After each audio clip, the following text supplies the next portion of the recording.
Pernahkah Anda punya pengalaman? Karena suatu alasan, kita pun tak sempat mengisi atau membeli kartu tol. Padahal, cuma mau lewat satu pintu. Dari Sentul ke Cibinong misalnya. Anda tak bisa lewat, meski bersedia membayar 1-2 juta. Anda diharuskan membeli kartu. Tapi pernahkah kita bertanya, kenapa harus pakai kartu khusus? Kenapa ya tak disediakan 1-2 pintu untuk yang mau bayar tunai? Atau untuk yang mau bayar pakai kartu ATM? Padahal kan sama saja. Pernahkah kita juga punya pengalaman? Kita kalau mau naik kereta komuter Jabodetabek dan walaupun bersedia bayar 5 juta tunai, tetap tidak bisa. Anda diharuskan membeli kartu atau mengisi kartu dulu di loket. Kenapa harus pakai kartu khusus tersebut? Berikut pembahasannya. Jawabannya adalah karena semua uang pemakaian jasa yang masuk dari jalan tol, kereta komuter, dan fasilitas lain yang dijaminkan untuk pinjaman alias utang harus masuk ke satu rekening yang Anda dan siapapun tak pernah tahu rekening dan di bank apa dan siapa yang memilikinya. Yang pasti, bank-bank pemerintah seperti BRI, Mandiri, BNI membentuk satu konsorsium pendanaan infrastruktur. Konsorsium ini menampung pinjaman dari konsorsium pengusaha Tiongkok untuk mendanai pembangunan infrastruktur, khususnya jalan tol di Indonesia. Catat, bukan negara Tiongkok yang meminjamkan, tapi pengusaha Tiongkok. Pencairan pinjaman dari Tiongkok ini sangatlah mudah. Tidak seribet minjam dari IMF. Tapi, hasil dari pinjaman itu langsung diambil si pemberi pinjaman. Sederhananya, yang mengelola dan mengeluarkan dana adalah bank-bank pemerintah. Tapi, hasilnya langsung masuk ke rekening pemberi pinjaman.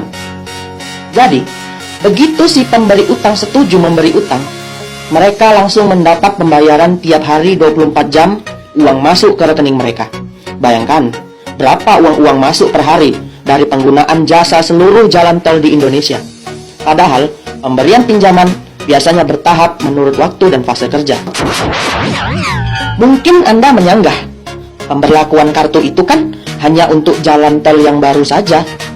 Sanggahan ini masih bisa dimengerti. Tapi, kenapa ya jalan-jalan tol yang dibangun sejak zaman Soeharto diberlakukan kartu itu juga? Jawabannya adalah karena jalan-jalan tol yang sudah ada itulah yang dijaminkan untuk utang.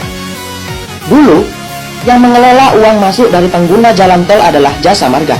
Sekarang, tidak lagi. Mereka sekarang tak lebih dari pekerja pemelihara tol. Gaji mereka dari APBN.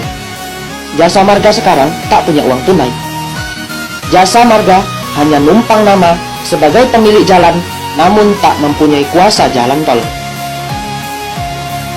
Tapi bagaimana kalau ada jalan yang rusak, pagar yang rontok, banjir? Perbaikan itu semua, pemerintahlah yang membiayai dari APBN atau APBD. Sebentar lagi, penggunaan kartu itu akan diterapkan ke bidang-bidang lain.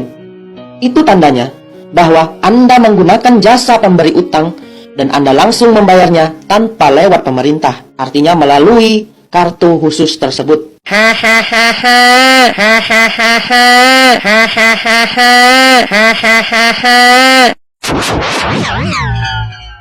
Perhatikan pula, saat Anda mengisi kartu tol, tak mungkin hanya untuk satu jalan, karena sudah tersedia paketnya.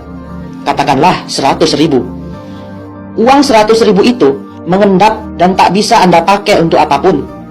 Kalikan dengan puluhan juta orang. Berapa triliun dana mengendap? Bunga dan jasanya masuk kemana? Nah, kalau bank-bank pemerintah cuma jadi ATM, maka pemerintah cuma jadi penyedia lahan dan proyek. Pelaksana proyeknya dari si pemberi pinjaman juga, termasuk buruh-buruhnya. Terus, bank-bank pemerintah atau pemerintah Indonesia kebagian apa? Yang jelas, sudah dapat klaim bahwa Indonesia punya jalan tol, punya kereta komuter, punya infrastruktur ini itu. Tapi, tak punya kekuasaan atas semua infrastruktur tersebut. Lantas negara ini kebagian apa? Ya kebagian nama, bahwa Indonesia punya jalan tol, punya infrastruktur. Mungkin inilah yang dimaksud Pak Ma'ruf, bahwa hasil kerja pemerintah sekarang ini nyata. Kalau Anda tidak buta dan budak. Kecuali orang yang matanya kenapa? Buta. atau telinganya budek. Hahaha. Di manakah di dalam NKRI mata uang negara NKRI tidak berlaku?